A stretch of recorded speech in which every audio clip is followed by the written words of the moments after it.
Pues mira, si nos ponemos filósofos, sabe a la fiesta de los muertos, evidentemente. Es un dulce pues, que endulza el alma.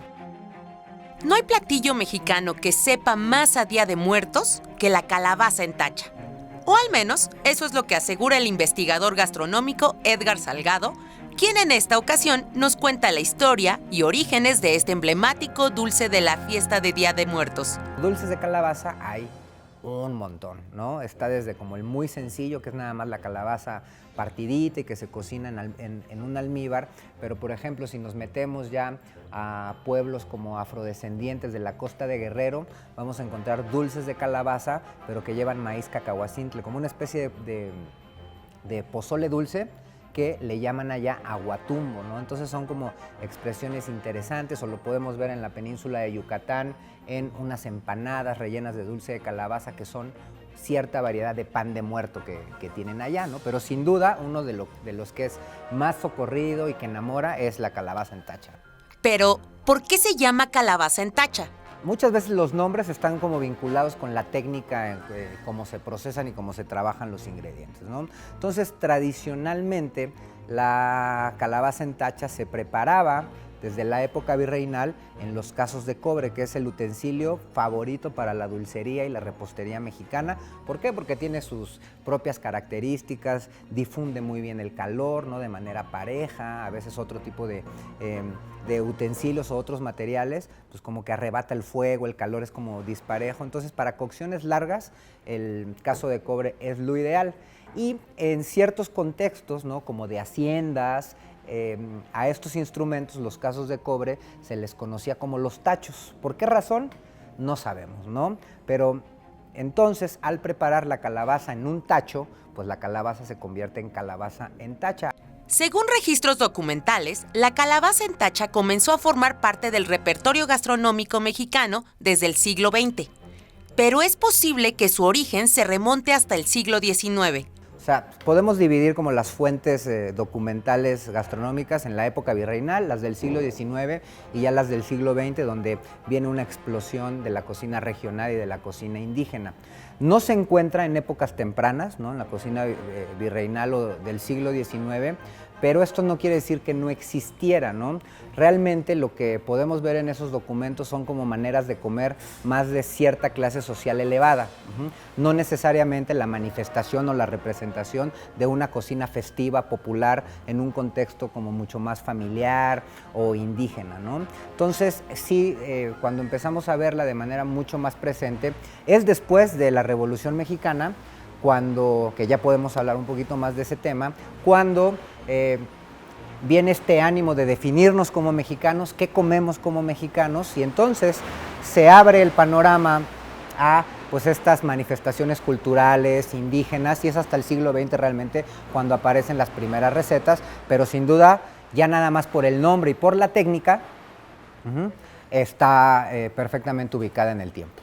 ¿Cuáles son las características tan especiales de este delicioso dulce típico de Día de Muertos y cómo se prepara? Pues mira, es una preparación en donde se requiere un poco de fuerza, porque la calabaza de Castilla, por lo regular, su cubierta, toda esta cucurbitácea que cubre toda la pulpa, pues es muy dura.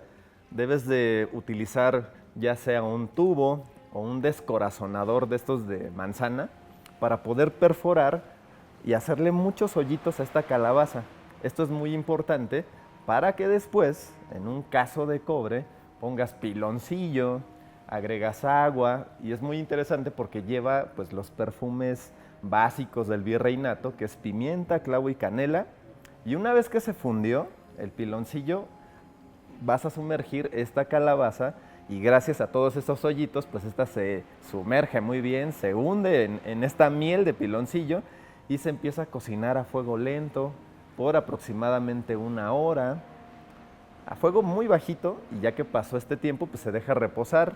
A veces hay gente que las deja toda la noche, hay gente que la escurre, y pues ya está lista para consumirse o presentarla en nuestra ofrenda de Día de Muertos. Hay muchas maneras como de preparar el almíbar, ¿no? Puede ser únicamente piloncillo o distintos tipos de piloncillo, pero también puede llevar especias, canela, clavo, pimienta, y pues ahí esta cocción aproximadamente de 1 hora, hora y cuarto, depende mucho también la madurez de la calabaza, pues es como se logra, ¿no? La textura, pero también como se logra el color, el brillo.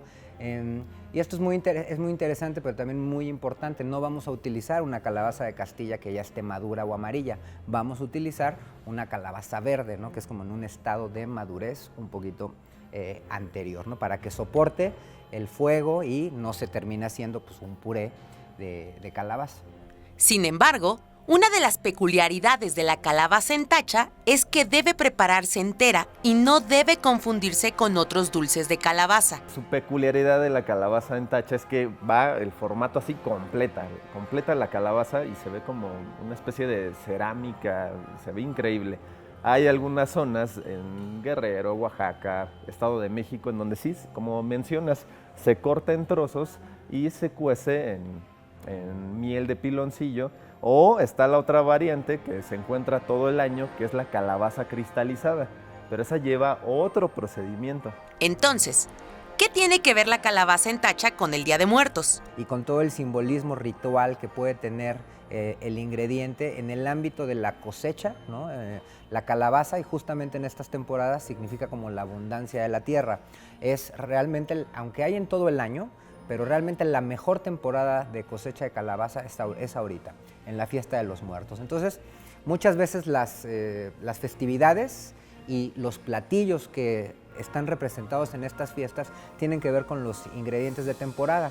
Entonces, esto explica por qué la calabaza irrumpe, como en todos los hogares, en todos los altares, pues porque está muy disponible. Según Edgar Salgado, para entender la relevancia de la calabaza en tacha en el Día de Muertos, es importante conocer más sobre este ingrediente. Mira, para entender la relevancia de la calabaza de los muertos hay que primero como entender la importancia del ingrediente, ¿no? Suele quedar como muy eclipsado por el maíz, el frijol y el chile, ¿no? Como los elementos de la milpa, pero la calabaza también se da en la milpa y forma como una tetralogía de la base de la alimentación mexicana. Es muy importante porque, aunque de manera cultivada hay antecedentes de hace 8,000 años ya del dominio de este ingrediente, hasta el momento es el ingrediente científicamente comprobado más antiguo en estado silvestre. 20,000 años tiene la calabaza. Entonces imagínate, desde aquellas épocas hasta acá, todo lo que ha podido pasar en ese tiempo, y lo que normalmente sucede es que ubicamos a este ingrediente solamente como en pequeños universos muy específicos, ¿no? Los dulces de calabaza o la calabaza en tacha, o utilizada la pepita para hacer moles pipianes, ¿no?